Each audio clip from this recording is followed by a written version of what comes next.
There is no doubt about it. Food is power, and what we eat shapes our health, our strength, and even our livelihood. I know that I am someone who has been very food conscious, born in Jamaica, currently living in the United States, but I spent a year in Ghana, West Africa. And to be honest with you, it was not until I spent the year in Ghana that I fully discovered the power of food and the influence that Africa has on food culture, cuisine, methods, and so forth. Now, every time I've shared with people that I spent a year in Africa, based on who I am, they have been curious about why I did that and how. Some of my videos will talk about that so that you can understand a little bit more about the continent, a little bit more about Ghana from the eyes of someone coming from the Caribbean, living in the United States. After spending time in Ghana and understanding the secret power of the continent of Africa, I decided that I'm going to do a series that explains that secret power. So the first video looked at body language, nonverbal communication. And in today's video, we're going to talk about some food. We're going to talk about food, guys. I want you to stay with me. Whether you are from the Dominican Republic, Dominica, from various parts of the Caribbean, from Jamaica, Haiti, Trinidad and Tobago, St. Lucia, Guyana, wherever in the Caribbean, or if you're from Latin America, whether you're from Brazil, Ecuador, Peru, or even Argentina, because I've also visited those countries, or if you live in the United States of America, and especially the southern states, or even Europe, wherever in the world you're from, I want you to stick with me because I'm going to share some highlights and some thoughts with you,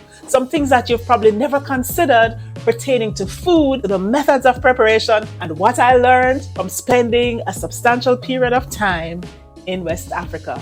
When I was in Ghana, I experienced it firsthand. Real, organic, non-GMO, delicious food that nourishes the body and soul. Today, we'll explore how African flavors have not only shaped the global food industry, but continues to influence food across the world. Stay tuned.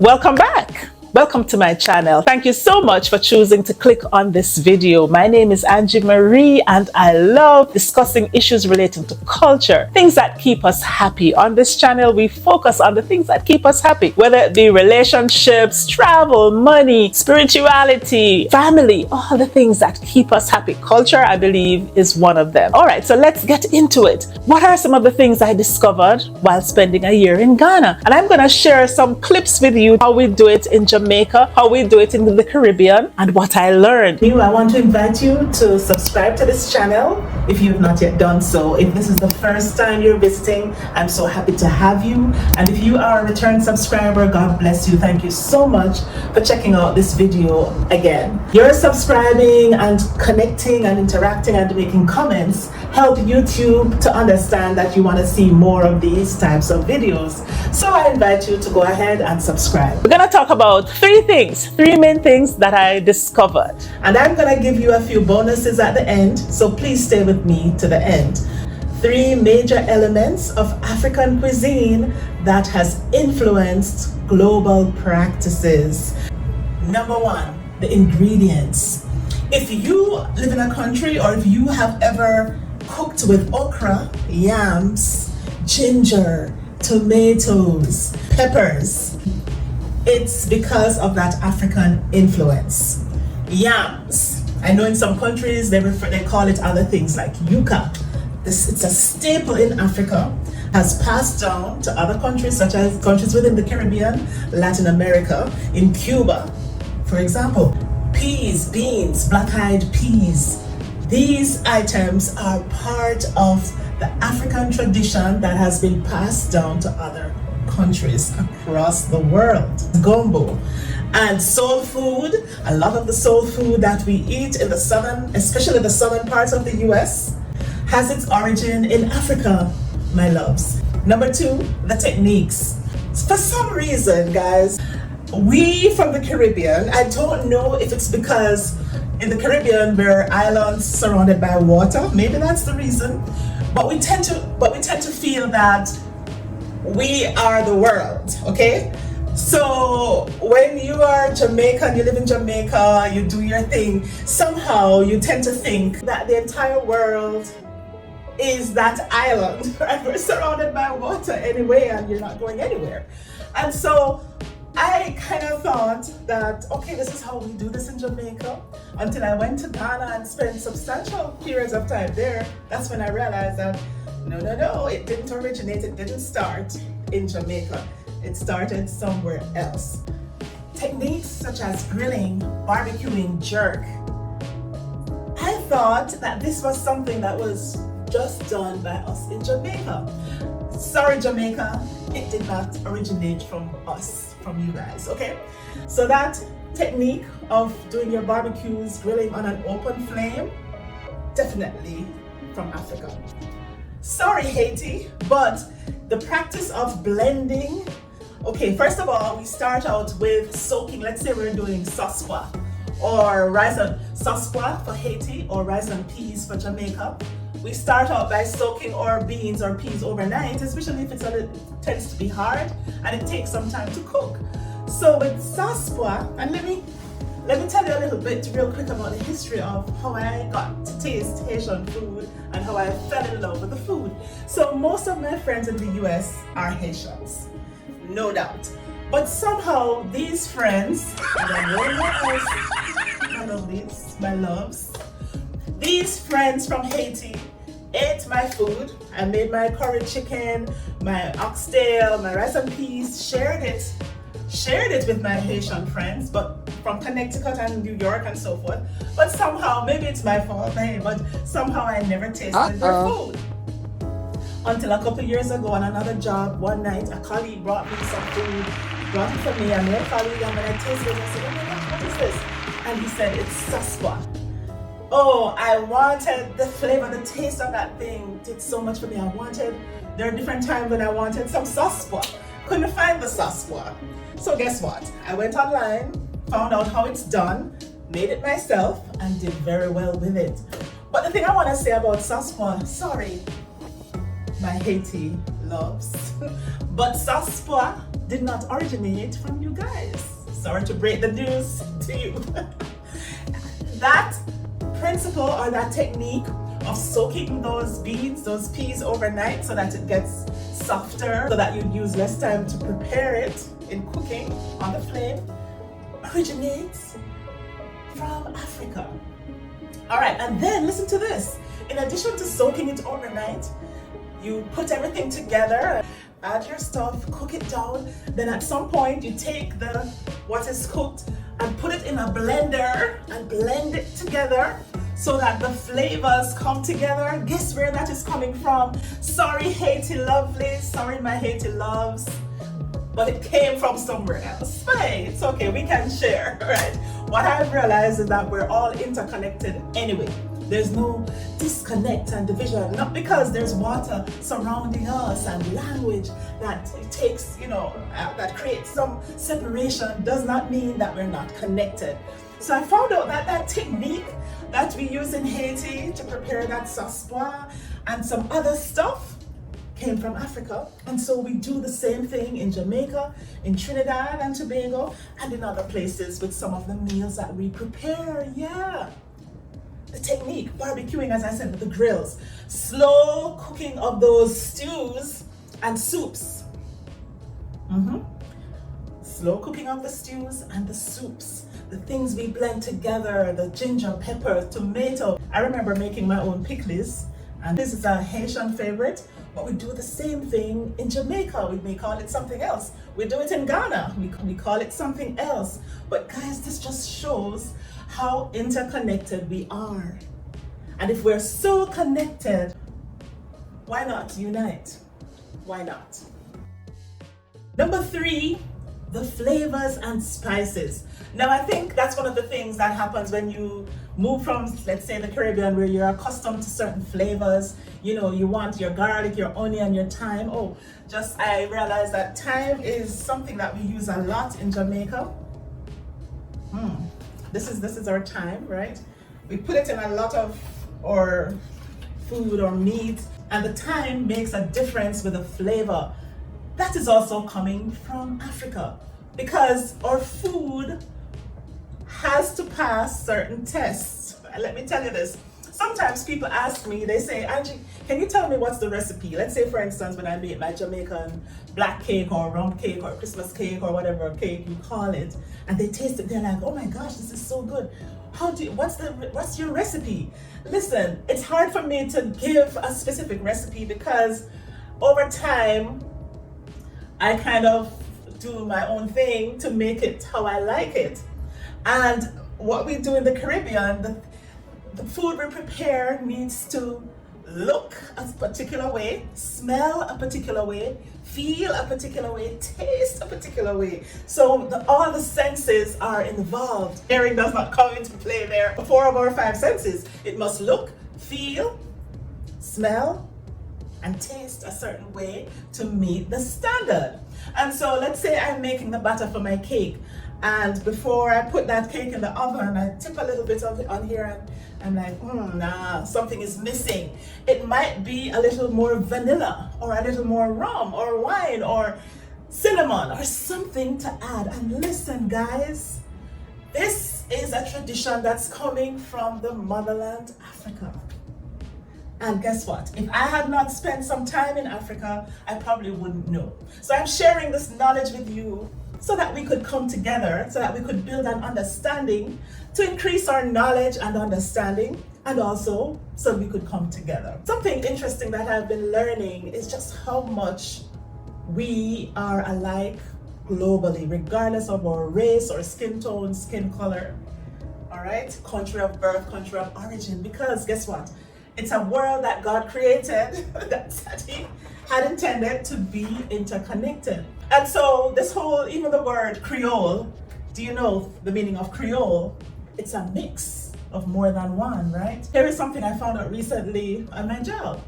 I met a customer, and the customer was speaking with someone, and from the language, it sounded like Haitian Creole to me. So I said to the customer, "Vous parlez Creole?" And he clarified that he does speak Creole, but the Creole he speaks is Louisiana Creole. We do have Jamaican Creole, and that word Creole means a blend or a mix of more than one coming together. And that's part of what I do on my channel. When I see this unity and division and people feeling that they're just themselves and not related to others, it hurts, it pains me to see that, because even most of the revolutions and the conquering and Haiti winning against slavery, the revolt and so on, did not happen just by one set of people. It took a united force, people coming together to achieve and attain. My children, their paternal grandmother was born in Cuba. Yes. So my children have Cuban blood in them, okay? So we're Cuban, we're Jamaican. And then when my daughter did the ancestry test, where we sent the saliva swab, we found out that our ancestry is a blend of various mixes. For the countries I remember: Nigeria, Ivory Coast, Ghana, Sierra Leone, Côte d'Ivoire, Senegal, Europe as well, Mali, Benin, all these countries. And I can understand it, because if you pick slaves from various places, put them on ships, ship them away, they're humans, they're gonna connect and relate. And even the Europeans were attracted to the women, black women and so forth. So sometimes there's a mix of the blood. So the Caribbean people tend to be really mixed, to be honest with you. Caribbean people are not just black or African, but we're mixed with other races. Even when we know in Jamaica, for instance, the Irish influence is second to the African influence. So we can't really deny that we're all one people. And that's why I think in Jamaica our motto is, out of many, one people. It works for us, and I believe that concept, that principle will work for the world. So you find yourself loving Cuban food, Dominican food, Haitian food, Jamaican food, Chinese, whatever food. Listen, check it out. It may be coming from the motherland, Africa. What am I saying in all of this, my loves? One, it's good for us to understand that we're all connected, and if we're all connected, let's unite. Stop the number two, stop the fighting, stop the division. It doesn't help. It will not help in the long run. When you have left this world, your children, your grandchildren, your great-grandchildren will thank you for it. If we have a world where there's a greater understanding and unity. Now, I'm not saying you should not appreciate your heritage. I'm not saying you should not be patriotic. We Caribbean people, it's just like Africa. Every household you go to in Ghana, they have a flag there. And if they travel to Europe, America, wherever, they take their flags. We all do that. So I know it's important for you to understand your country of birth and love your country of birth. But what I'm saying is, we can also understand people from other places, even if we don't embrace them totally, right? We can understand them and we can stop the fighting. We can create love and unity. And as Bob Marley said, it's just one love. It helps. The third benefit, I believe, of all of this is an expanded territory. An expanded territory, guys. We were created not to be islands in and of ourselves like that. We were created to be able to bond and expand, make wealth, and to have open arms that involve other people. There are times when, if it were not for the connections I had in Ghana, who were able to help me out in certain situations, what would have happened? So it's good to have an expanded territory. If you have products that you're selling, for instance, most of the times it's not your own people who are going to buy your products. So why do we shut people out? We are all human and we should live like that. Now, I did promise to give you some bonus apart from the three that I mentioned. Other issues such as rice cultivation and the cooking of rice, Africa to the world, cultivating rice and how we prepare rice. I want to ask you something as we talk about rice here. You know, for me and my people, where I'm from, what I know, how I was taught about cooking rice, I've never bought a rice cooker. Nothing is wrong with people who have rice cookers, that's fine. But for me, how I learned it was like this. First, you wash the rice in the pot, get it clean. How do you know how much water to put in that rice? We measure with this first part where this first line goes on our finger at the top of where the rice ends. The water should come up to here as a start, right? And then, it's a technique, put the rice on the stove, no cover on the pot, and when it starts to boil, you turn that stove down.